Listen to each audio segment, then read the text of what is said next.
If there's anything I've learned about debt, it's the fact that debt isn't just numbers on the screen. If you're in debt, and I mean a lot of it, you know it manifests itself in stress, sleepless nights, feeling stuck, and in the most severe cases, fear of falling behind and feeling like you'll never be able to get out of it.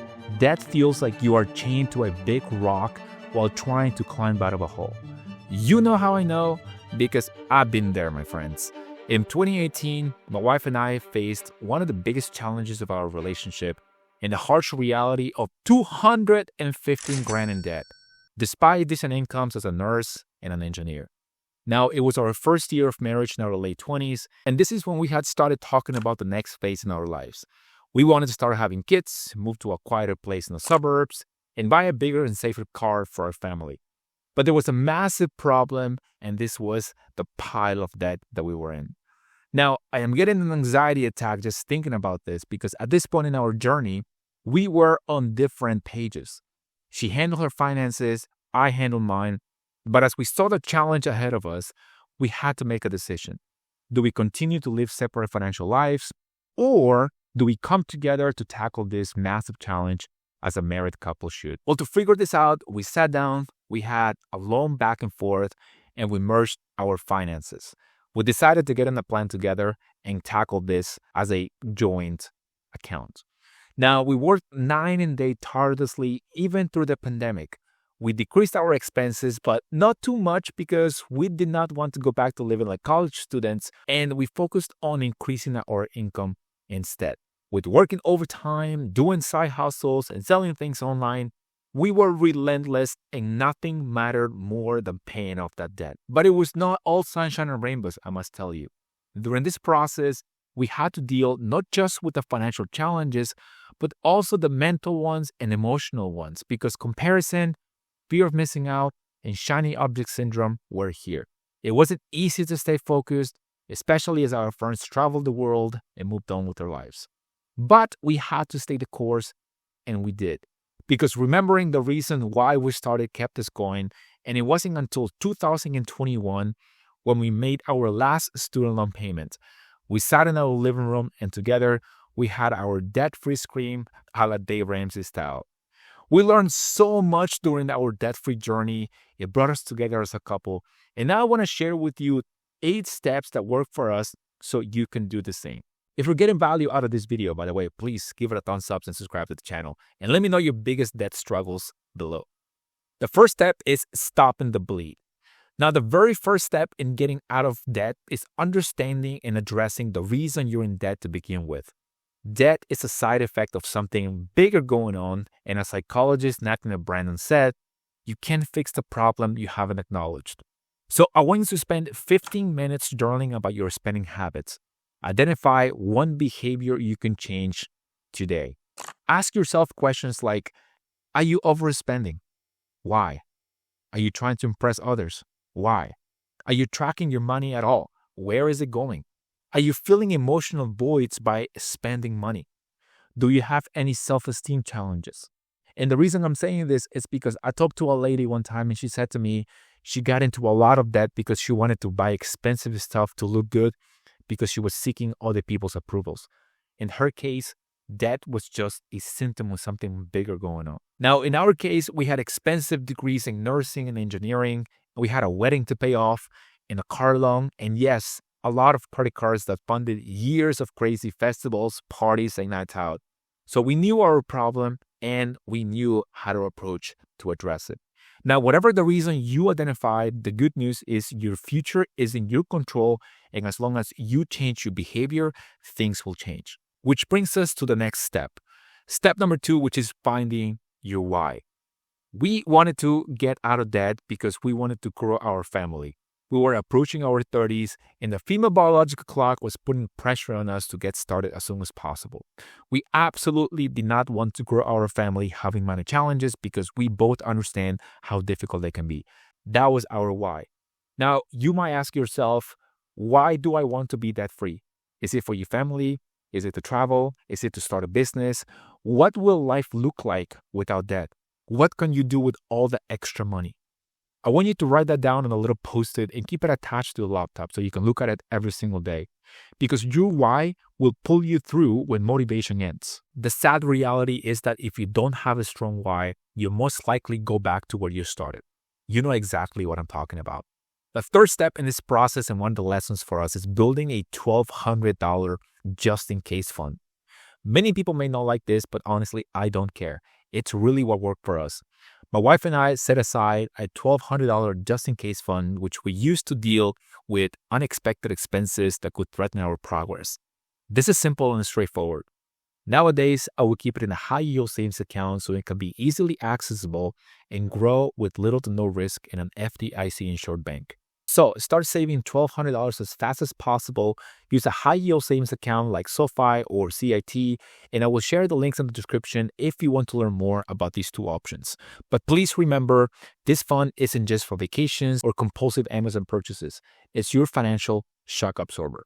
The fourth step in the process is budgeting like a boss. Now, if you've never tracked your spending, this step will be eye-opening because one of the biggest misconceptions I used to have was that budgeting was about restriction, it was about being cheap. But I could not be more wrong.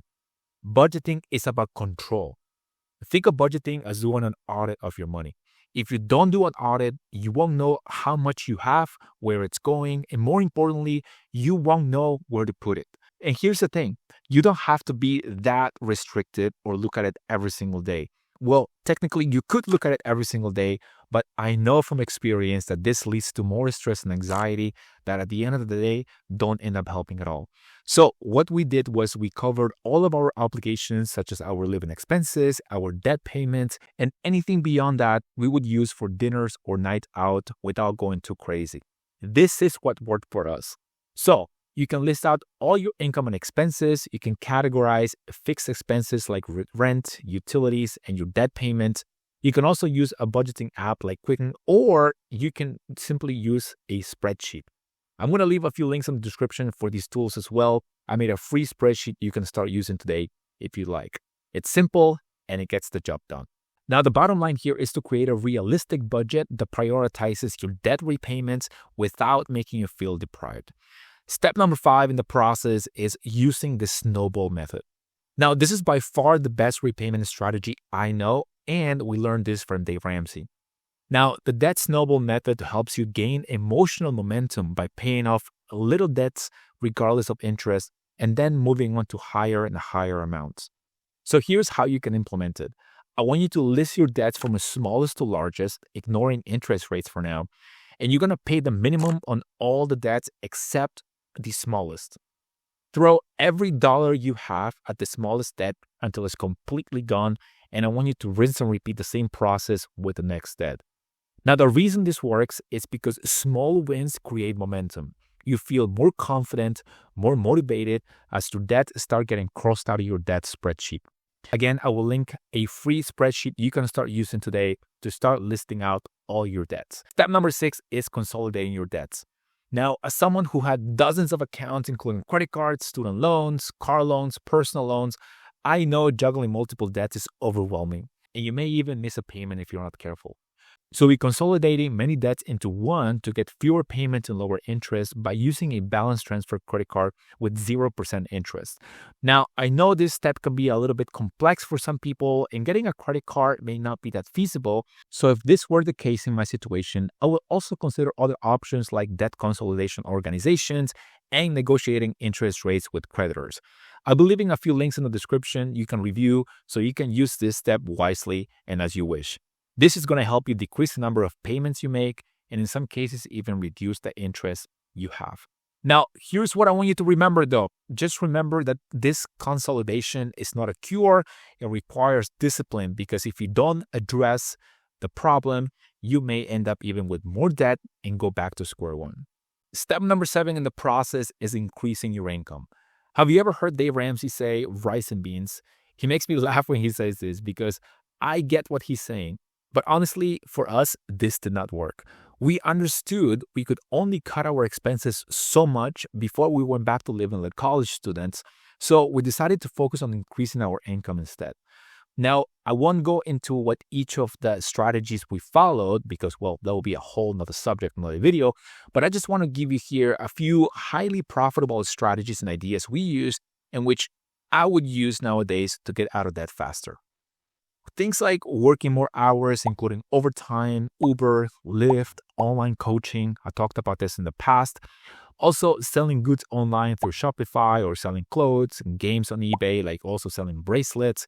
Also, selling goods in person, like flipping bicycles or couches or TVs. I've seen a lot of people make a killing with these side hustles.